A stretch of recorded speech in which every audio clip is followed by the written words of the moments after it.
तो सिर्फ साक्षात्कार करते हैं। భక్తిలో అయితే కేవలం సాక్షాత్కారాలు మాత్రమే చేసుకునేవారు, సంతోషపడిపోయేవారు. బస్ ఆ సాక్షాత్కారం అయితే చాలు, భగవంతుడు లభించేశారని సంతోషపడిపోయేవారు. కానీ మనకైతే భగవంతుడు ప్రాక్టికల్ స్వయంగా రోజు సత్య జ్ఞానాన్ని చదివిస్తున్నారు. ఒకసారి ఒక అన్నయ్య అవ్యక్త బాబ్దాదాతో అన్నారంట, ఒక 50 సంవత్సరాల క్రితం, చాలా పురాతనమైన విషయం. బాబా నాకు ఒక్కసారి సాక్షాత్కారం అవ్వండి అని ఒక అన్నయ్య బాబ్దాదా వచ్చినప్పుడు అడిగారంట. బాబా అప్పుడు చాలా మంచి సమాధానం చెప్పారట. బచ్చే,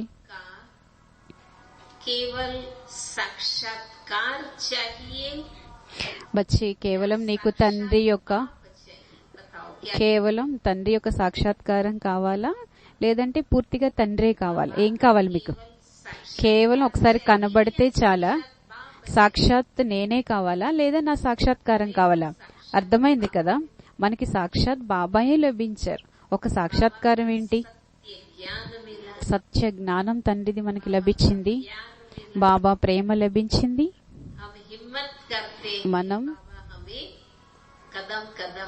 మన ధైర్యం వహిస్తే చాలు, ప్రతి అడుగడుగులో బాబా మనకి సహాయం చేస్తున్నారు.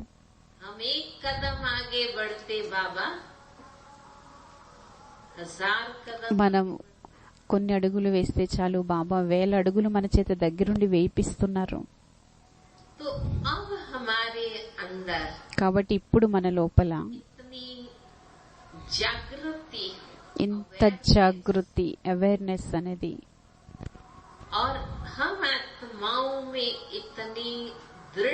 ఇప్పుడు ఆత్మలైన మనలో ఇంత దృఢత మరియు శక్తి.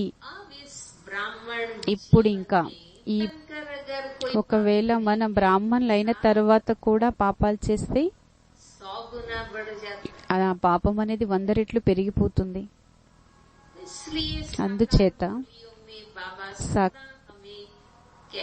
అందుకే సాకార్ మురళీలో బాబా ఇప్పుడు కూడా చెప్తూ ఉంటారు, మళ్ళీ మనసులో ఎన్ని మాయా తుఫాన్లు వచ్చినప్పటికీ కూడా కర్మేంద్రియాలతో మాత్రం ఎట్టి పరిస్థితుల్లో పాపకర్మ చెయ్యకండి చెప్తూ ఉంటారు కదా బాబా. మీకు సెల్ఫ్ కంట్రోల్ ఎంత ఉండాలంటే కర్మేంద్రియాలతో మాత్రం పాపకర్మ ఎట్టి పరిస్థితుల్లో జరగకూడదు.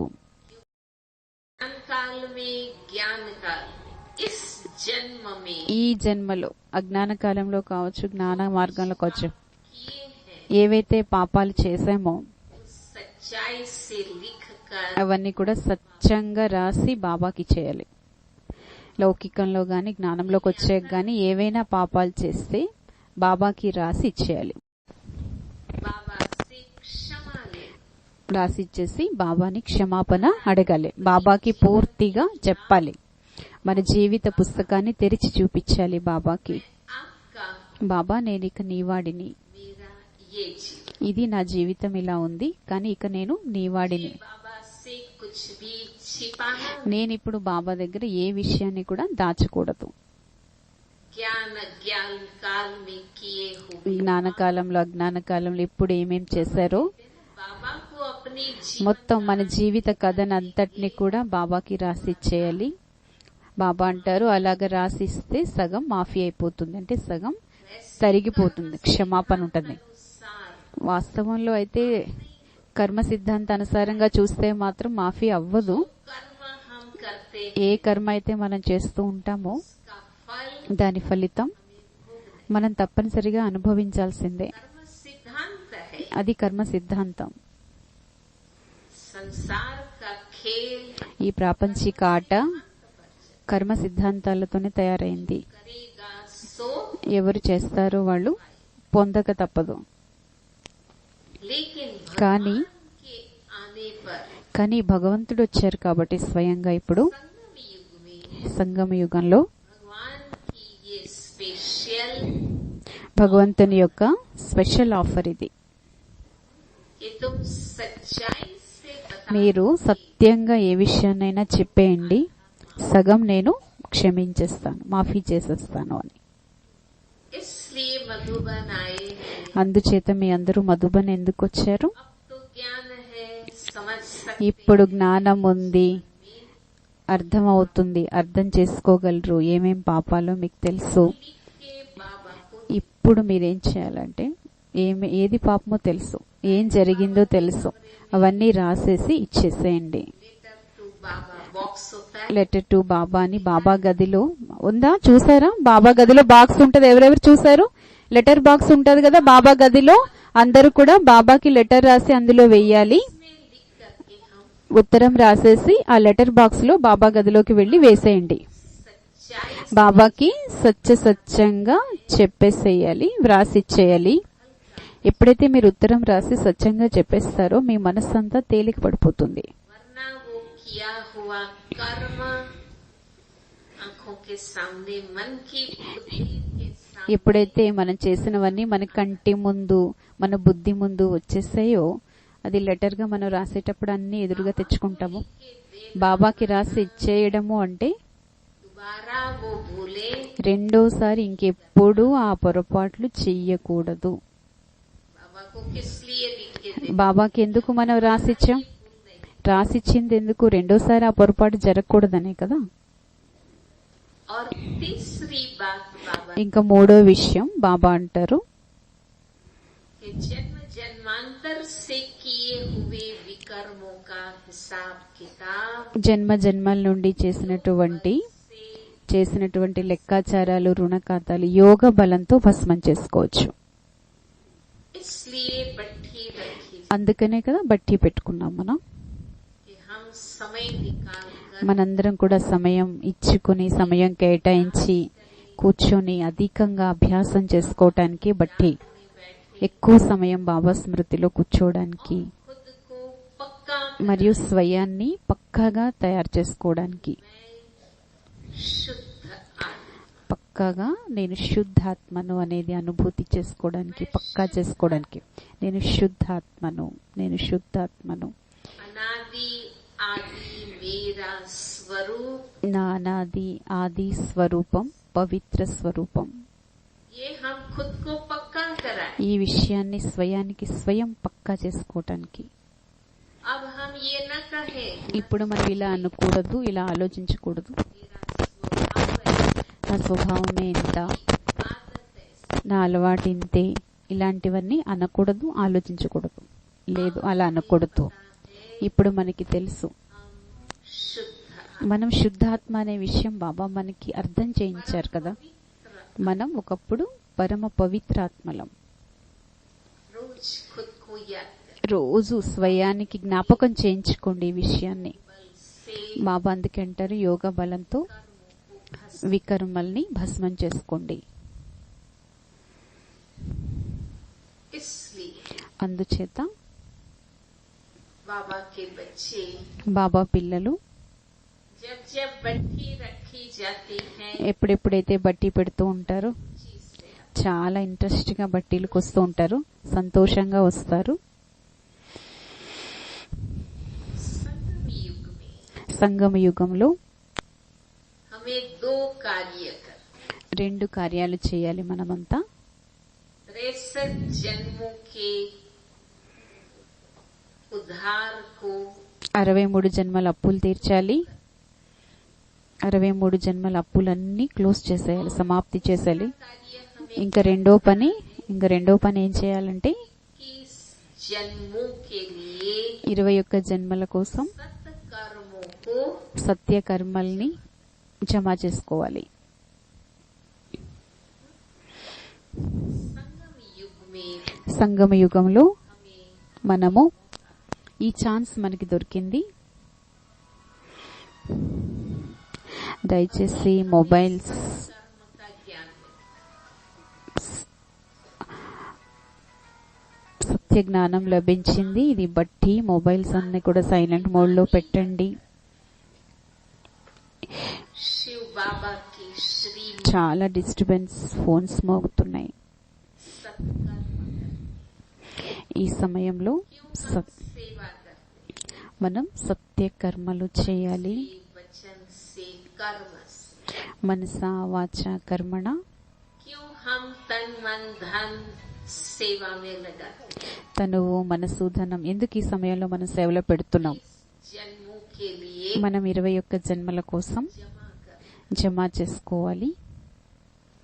बाबा कहते బాబా అంటారు, कि तुम अपना समय श्वास మీ సమయం, మీ శ్వాస, మీ సంకల్పం, मन वचन మనసా వాచ కర్మణ, తనువు మనసు ధనం, समय సమయం, संबंध సంబంధాలు, సంపర్కాలు, अपनी गुण कला మన గుణాలు, మన యొక్క విశేషతలు అన్నిటితో కూడా మనం సేవ చేయాలి. क्योंकि हमें ఎందుకంటే మనకి जन्म का जमा ఒక్క జన్మ యొక్క జమ जन्मों की 21 జన్మలకి ప్రాలబ్ధాన్ని తీసుకుని వచ్చేది. ఈ సమయమే అటువంటి సమయం. ఒక్క జన్మ యొక్క జమ 21 జన్మల ప్రాప్తి. కనుక ఇప్పుడు మన సమయం, మన సంకల్పాలు, మన శ్వాస ఏది కూడా వేస్ట్ గా చేయకూడదు, వ్యర్థం చేయకూడదు. निमित्त बनकर सफल మనం నిమిత్తంగా ఉంటూ అన్నిటినీ కూడా సఫలం చేసుకోవాలి. ఈ రోజు మురళి కూడా మీరు వినుంటారు, చదివి ఉంటారు. आज भी बाबा ने कहा ఈ రోజు కూడా బాబా అన్నారు, हम बाबा को देते हैं మనం ऐसा संकल्प भी नहीं आता। మనం బాబాకి ఇది ఇచ్చాము అనే సంకల్పం కూడా రాకూడదు. 21 మనం का 21 జన్మల ప్రాప్తిని తీసుకుంటున్నాం అంతే తప్ప మేము ఇది బాబాకి ఇచ్చాము అనే సంకల్పం కూడా రాకూడదు. करते हुए सेवा करते సత్యకర్మలు చేస్తూ కూడా, సేవ చేస్తూ కూడా, సహయోగం ఇస్తూ కూడా अभिमान में नहीं। అభిమానంలోకి రాకూడదు.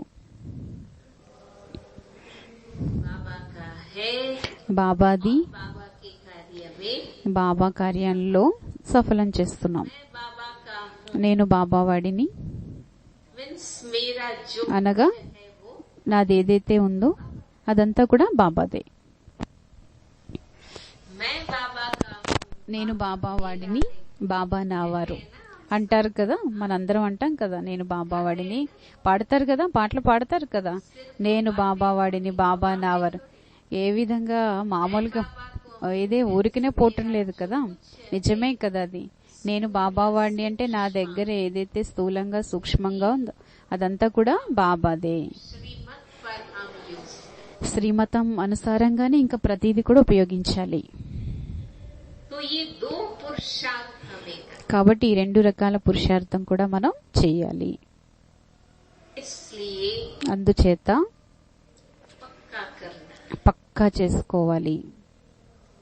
आत्मा जब आकर्षण में आती है, ఆత్మ ఎప్పుడైతే ఆకర్షణలోకి వస్తుందో, अटैचमेंट ఆసక్తిలోకి, అటాచ్మెంట్ లోకి వస్తుందో, ఆకర్షణలోకి వస్తుందో, भाव में आ जाती है। ఆత్మ ప్రభావంలోకి వచ్చేస్తుందో, देहभान का प्रभाव, దేహభ్రాంతి యొక్క ప్రభావం, धारियों का प्रभाव, దేహదారుల ప్రభావం, वैभव पदार्थ, వైభవాలు, పదార్థాల యొక్క ప్రభావం, दुनियादारी परिस्थिति के ప్రాపంచిక పరిస్థితులు, ప్రాపంచిక విషయాలు, ఏ ప్రభావాల్లోకి వెళ్లి మనం ఏదో ఒక పొరపాటు చేసేస్తూ ఉంటాం.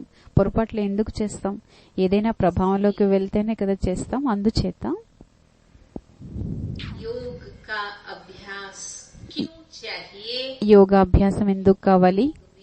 యోగంలో सभी बातों से మనం యోగంలో అన్ని విషయాల నుండి డిటాచ్ అయిపోవాలి, అనగా అతీతం అయిపోవాలి. न्यारे होने का अभ्यास। మనం అతీతంగా ఉండే అభ్యాసం చేయాలి. मैं इस देह से भी నేను ఈ దేహం నుండి కూడా వేరు. देह के नाम रूप దేహం యొక్క నామము, రూపం, बातों के प्रभाव में मुझे ఏ విషయాల ప్రభావంలో కూడా నేను వెళ్ళకూడదు. मैं आत्मा నేను ఆత్మను, चैतन्य हूँ, చైతన్యాన్ని, point of light. Point of light ని, శక్తిని. योग में हम सभी बातों से न्यारे మనం అన్ని విషయాల నుంచి కూడా యోగంలో అతీతమైపోయి మన ఆత్మిక స్థితిలో మనం స్థితి అవ్వాలి. जितना ये अभ्यास हम बढ़ाएंगे, ఎంత అభ్యాసాన్ని మనం పెంచుకుంటూ ఉంటామो प्रभाव में అప్పుడు మనం ఏ ప్రభావంలో కానీ ఆకర్షణలో కానీ ఆసక్తిలో కానీ రాము. हम कहते हैं ना, మనం అంటూ ఉంటాం కదా, हो गया, అయిపోయింది, ఏం చేయాలి, एकदम प्रभाव में आ गए. నేను ఎక్దం ప్రభావంలోకి వెళ్ళిపోయాను, నేను వశీభూతం అయిపోయాను. ఎందుకు వశీభూతం అయిపోయారు? क्योंकि ఎందుకంటే होने की డిటాచ్ అయ్యే పురుషార్థం లేదు, అనగా ప్రాక్టీస్ చేయలేదు డిటాచ్ గా ఉండడానికి. हम जानते हैं ना, మనకి తెలుసు కదా, सभी ఆత్మలన్నీ కూడా पतित और तमो प्रधान. పతితంగా తమో ప్రధానంగా ఉన్నాయని. हम भी नंबरवार पुरुषार्थ మనం కూడా నెంబర్ వార్ పురుషార్థానుసారమే. अब रहना यहाँ, जीना यहाँ, కాబట్టి మనం ఇక్కడే ఉండాలి, ఇక్కడే జీవించాలి, కానీ అన్నిటి నుంచి అతీతంగా ఉండాలి, అతీతంగా జీవించాలి. इस दुनिया में रहते ఈ ప్రపంచంలో ఉంటూ కూడా से లౌకిక సంబంధాలు బాధ్యతలు నిర్వర్తిస్తూ కూడా दुनिया को देखते सुनते ఈ ప్రపంచాన్ని కళ్ళతో చూస్తూ వింటూ కూడా వీటన్నిటికీ అతీతంగా ఉండాలి. हमें निरंतर మనం నిరంతరం बाबा के प्रभाव బాబా ప్రభావంలో ఉండాలి. वही सदा पावन, ఎందుకంటే సదా పావనులు వారే, सदा सुखदाता, సదా సుఖదాత వారే, परम है. వారే పరం అనగా ఉన్నతమైన వారు. इसलिए అందుచేత जितना हम योग अभ्यास करते, ఎంత యోగాభ్యాసం చేస్తూ ఉంటామో, तपस्या कौन सी करती, తపస్సు దేనికోసం చేస్తారు, ఏ తపస్సు చేస్తారు, तपस्या कौन सी? మన తపస్సు ఏంటి? एक है देहभान से न्यारा, ఒకటి దేహ భ్రాంతి నుండి అతీతం అవటం. लोग मानते हैं कि इस బయట వాళ్ళు అంగీకరిస్తూ ఉంటారు, जेल में आए, ఈ ప్రపంచం ఒక काजल की कोटड़ी में आए हैं, ఇదొక ప్రపంచం, कोई दाग लगेगा, पर ఏదో ఒకటి, ఈ ప్రపంచం ఒక జైలు లాంటిది, మనం ఈ మసి ప్రపంచంలోకి వచ్చాం కాబట్టి ఏదో ఒక మచ్చ అంటుకుంటది అని వాళ్ళు అంటారు. కానీ మనం ఏమంటామంటే ఈ ప్రపంచంలో ఉంటూ కూడా కమల పుష్ప సమానంగా శుద్ధంగా పవిత్రంగా ఉంటామని మనం అంటాం. కాబట్టి మీ అందరూ కూడా బాబా పిల్లలు అయ్యారంటే మీరు చాలా మహాన్ ఆత్మలు. అసలు బయట ప్రపంచం ఈ విషయాన్ని ఆలోచించలేదు. అసలు వీళ్ళు ఇంట్లో ఉంటూ కూడా గృహస్థులై కూడా పవిత్రంగా ఉంటారు. ఇది బయట వాళ్ళకి అసలు ఆలోచనలు కూడా అందదు. అసలు వాళ్ళ ఆలోచనలకు అసంభవం అంటారు. ఇది ఎలా జరుగుద్ది అంటారు. వాళ్ళు ఇంట్లో ఉంటూ పవిత్రంగా ఉండడం ఏంటి అంటారు.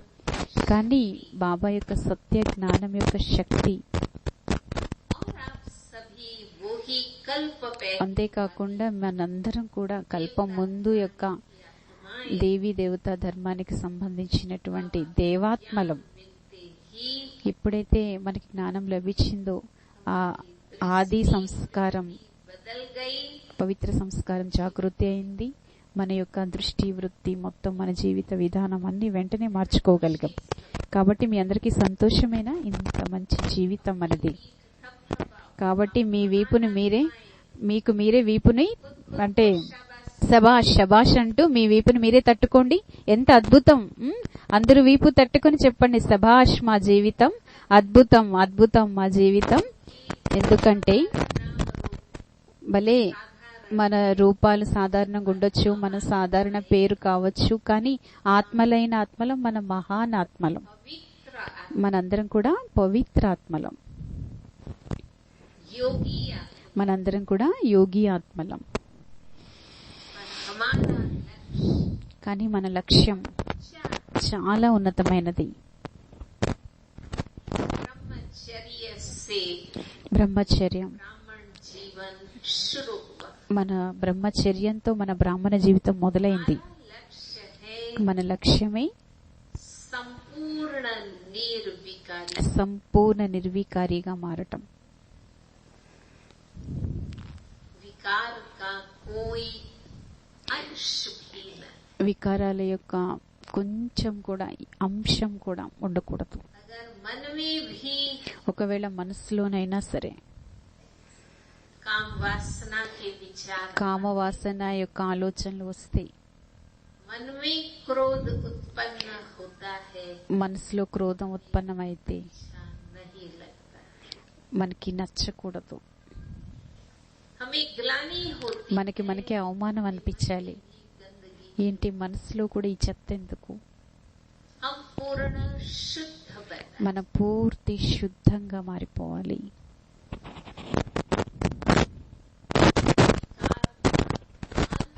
వికారాల యొక్క అంశం కూడా మనలో ఉండకూడదు.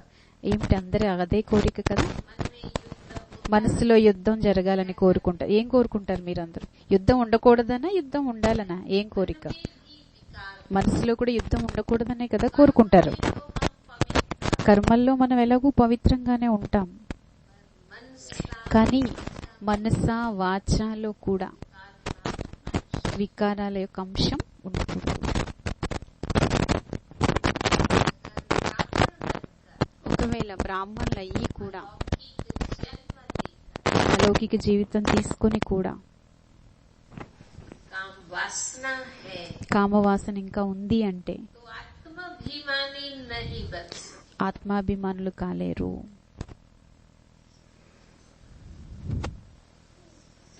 पढ़ाई का पहला पाठ ही नहीं पढ़ सकते, ఈ చదువులో మొట్టమొదటి పాఠాన్ని చదవలేరు వారు. इसलिए అందుచేత संपूर्ण आत्माभिमानी बन, సంపూర్ణ ఆత్మాభిమానులుగా అవ్వాలి. ఇదే మొట్టమొదటి మన తపస్సు. जे अपने असली गुणों में स्थित నేను నా అసలు గుణాల్లో స్థితి అయి వ్యవహారాలన్నీ చెయ్యాలి. प्रैक्टिकल आत्माभिमानी, ప్రాక్టికల్ ఆత్మాభిమాని స్థితిలో ఉంటూ అన్ని చేస్తూ ఉండాలి. ब्राह्मण बनकर अगर బ్రాహ్మణులయ్యి కూడా కోపగించుకోవడం, క్రోధంలోకి రావటం, आत्माओं का प्यार नहीं मिलेगा, ఏ ఆత్మల ప్రేమని పొందలేము. गुस्सा करने वाले కోప్పడేవాళ్ళు, कोई दूर रहते, కోపం ఎవరికైతే ఉంటుందో వాళ్ళు అందరికీ దూరం అవుతారు. हम खुद सेवा कर लेंगे, हम इनके साथ सेवा नहीं करेंगे, చెప్పేస్తారు, అక్కయ్య వీళ్ళకి చాలా కోపం, మా పనులు మేమే చేసుకుంటాం, వాళ్ళ సేవలు మాకు అవసరం లేదు, వీళ్ళ కోపం మేము తట్టుకోలేము అని చెప్పేస్తూ ఉంటారు. गुस्सा करते रहते हैं, ఇంట్లో నాన్నకి కోపం ఉందనుకోండి, घर में आएंगे ఆయన ఇంట్లోకి వస్తున్నారంటే భార్య పిల్లలు ఏ రూమ్ లోకి వెళ్ళిపోతారు, స్నేహంగా ఉండరు. बरस न पड़े, అంటే ఇంకా వర్షం పడిపోద్దేమో, అక్షంతలు పడిపోతేనే పారిపోతారు. వాళ్ళు వస్తున్నారంటే వీళ్ళు పారిపోతారు ఏ గదుల్లోకో. అంటే ఆత్మలు దూరం అయిపోతారు, ఇంకా స్నేహంగా ఉండరు ఎవరు కూడా, వాళ్ళతో భయపడుతూ ఉంటారు అందరూ వాళ్ళకి. ड्रामा तो आत्माओं के साथ खेल, మరి డ్రామా అంతా మనం ఈ ఆత్మలతో ఆడాలి కదా, అలా ఇలా అయితే ఎలాగా? ब्राह्मण बनकर ఒకవేళ करते हैं, ఒకవేళ కానీ బ్రాహ్మణులయ్యి లోబితనము, ఆశ, కోరిక, రకరకాలైన లాలచ్లు ఉంటే, साधन ధనం కావాలి, సాధనాలు ఇవన్నీ ఉన్నాయి, ఇంకా ఆశ, కోరిక में सफल नहीं करे, ఇవన్నీ ఉన్నాయి. కొందరు పిసినారితనానికి వశమై సఫలం చేయరు, అన్ని స్టాక్ చేస్తూ ఉంటారు, నిల్వలు పెడుతూ ఉంటారు. బ్రాహ్మణులు అయ్యుండి కూడా సఫలం చేసుకోకపోతే संबंधों के ఎలా? मोह में फंसे, దేహ సంబంధికుల యొక్క మోహంలో చిక్కుకుపోయి ఉంటూ ఉంటారు. सबसे बड़ा नुकसान అన్నిటికన్నా ప్రమాదం, भगवान का प्यार नहीं मिले, అన్నిటికన్నా డేంజర్ ఏంటంటే మోహం ఎవరికైతే ఉంటుందో భగవంతుడి ప్రేమకు దూరం అయిపోతారు. फंसी रहेगी, బుద్ధి అంతా కూడా దేహదారులతోనూ చిక్కుకుపోయి ఉంటుంది, పైకి వెళ్దు వాళ్ళ బుద్ధి. భగవంతుడి ప్రేమని వాళ్ళు అనుభవం చేయలేరు, పొందలేరు.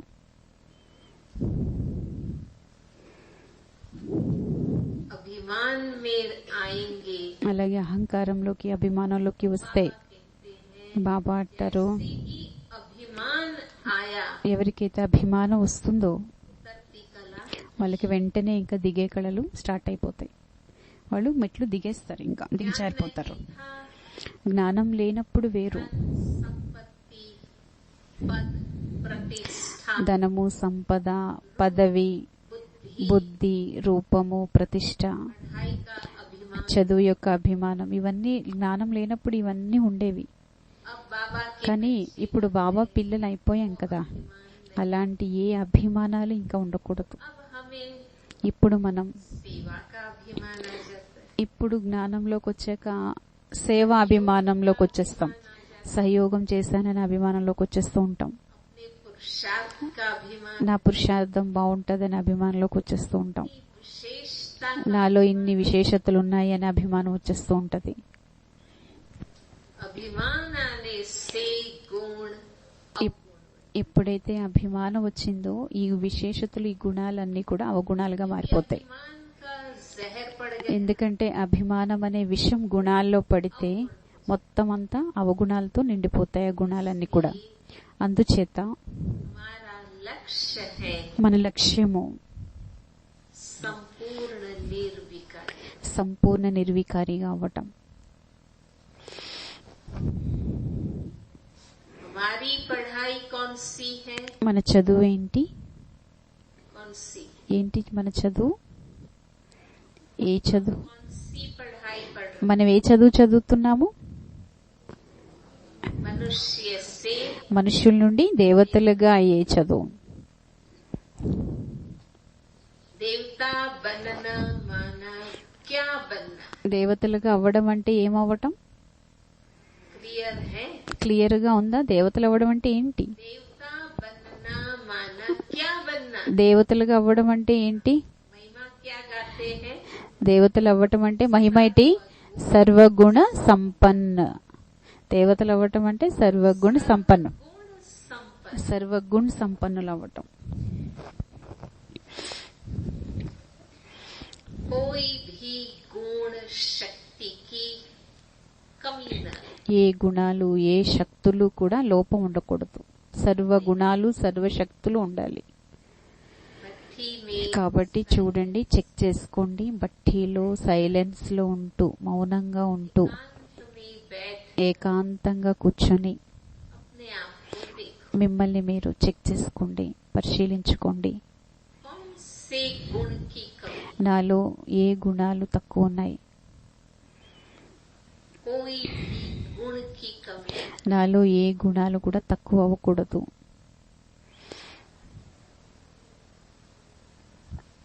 जो कमी रहती है ఏ బలహీనతలైతే ఉండిపోయాయి सबको दिखती। అవే అందరికీ కనిపిస్తాయి. देखो आज इतनी ऊंची धारणाएं बाबा के बच्चों। మన బాబా పిల్లలం ఇంత ఉన్నతమైన ధారణాలు చేస్తున్నాం. మన నియమాలు ఇవన్నీ చాలా ఉన్నతమైనవి, పవిత్రంగా ఉంటున్నాం. रोज अमृत वेले, రోజు అమృత వేళ లెగుస్తూ ఉంటాము. रोज मुरली क्लास करते, రోజు మురళి కూడా వింటాము. अन्न शुद्धि का नियम रखते, అన్న శుద్ధి యొక్క నియమం పాటిస్తాము. व्यसन फैशन पिक्चर వ్యసనాలు, ఫ్యాషన్లు, ఫిక్షన్లు, హోటళ్లు, సినిమాలు అన్ని వదిలేసాము. इतनी ऊंची ఇంత धारणाओं పెద్ద పెద్ద ధారణాలు ఇవన్నీ, ఇన్ని నియమాలు పాటిస్తూ కూడా जो छोटी मोटी कमियां हैं, కానీ ఇన్ని పెద్ద పెద్దవి చేసేసి बातें हम చిన్న చిన్న తప్పులు, చిన్న చిన్న బలహీనతలు చేస్తూ ఉంటాం. పెద్ద పెద్దవన్నీ చక్క పాటించి చిన్న చిన్న పొరపాట్లు చేస్తున్నాం కదా, వాటి వలన వాల్యూ తగ్గిపోతుంది.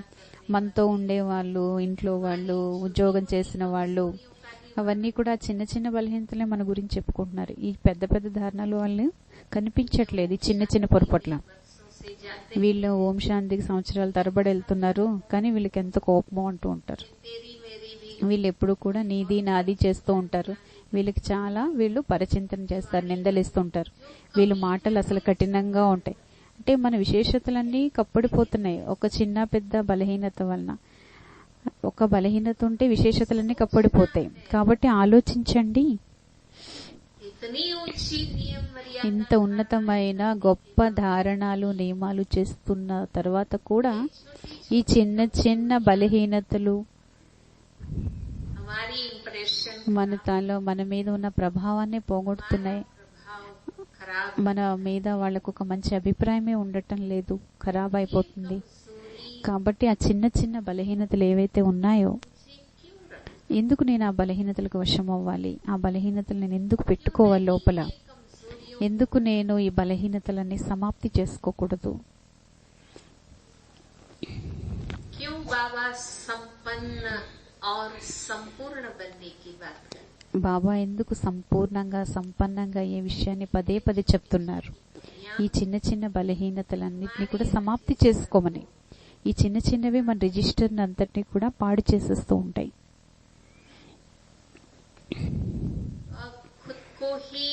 కాబట్టి ఇప్పుడు స్వయమే చెక్ చేసుకోండి. మీ బలహీనతలన్నింటినీ కూడా సమాప్తి చేసుకోండి. బాప్ దాదా మనకి చాలా మంచిగా గైడ్ చేసేవారు. ఆ బాప్ దాదా పార్ట్ కూడా సమాప్తి అయిపోయింది, సంపన్నమైపోయింది కదా. బాప్ దాదా రావట్లేదు కదా ఇప్పుడు.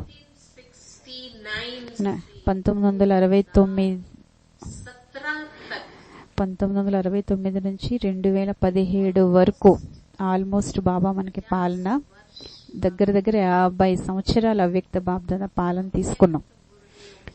అవ్యక్త మురళీల ద్వారా మనందరికీ చాలా పాలన 50 ఏళ్ళు సంపూర్ణం ఎలా అవ్వాలో ప్రతి విషయాన్ని 50 ఏళ్ళు నేర్పించారు. ఆ పాత్ర కూడా ఇప్పుడు అయిపోయింది కదా. బాబా పాత్ర కూడా ఆగిపోయింది కదా.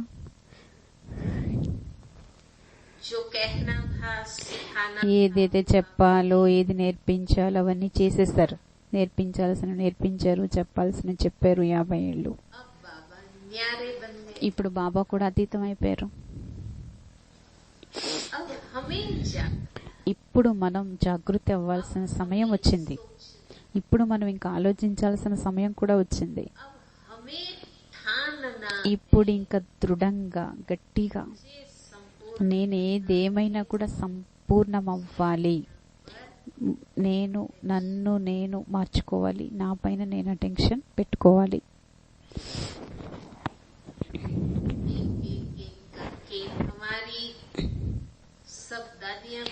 ఒక్కొక్క దాది మొత్తం అందరూ దాదీలు కూడా వెళ్ళిపోయారు కదా. ఒక్క దాది మిగిలేరు ప్రస్తుతం. ఒక్క దాది రత్నమోని దాది ఒక్కరే ఉన్నారు కదా. ఒకే ఒక శాంపిల్ నుంచి మిగతా దాదీలందరూ వెళ్ళిపోయారు. తెలుసు కదా ఏ దాది ఉన్నారో తెలుసు కదా మీ అందరికీ తెలుసు కదా. రతన్మోని దాది ఒక్కరే ఉన్నారు. మిగతా దాదీలందరూ వతనంలోకి వెళ్ళిపోయారు కదా. మిగతా దాదీలందరూ అడ్వాన్స్ పార్టీకి వెళ్ళిపోయారు. వాళ్ళు ఎంత పాలన చేశారు, ఎంత ప్రేమనిచ్చారు, పాత వాళ్ళందరికీ తెలుస్తుంది అది.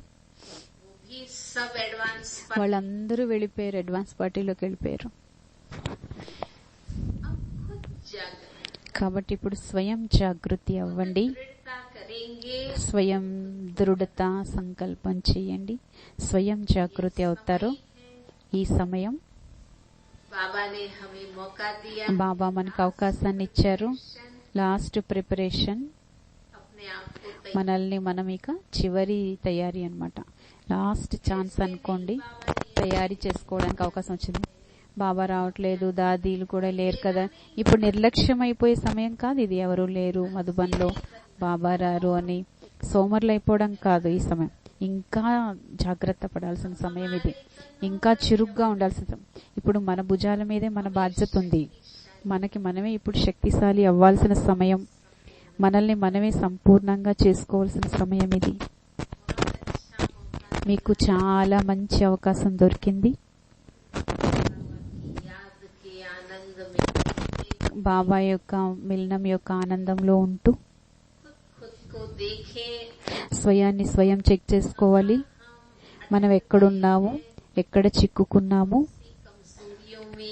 ఏ బలహీనతల్లో చిక్కుకున్నాం, అక్కడి నుంచి ఇంకా మనం బయటకు వచ్చేయాలి, పైకి ఎగరాలి. సరేనా?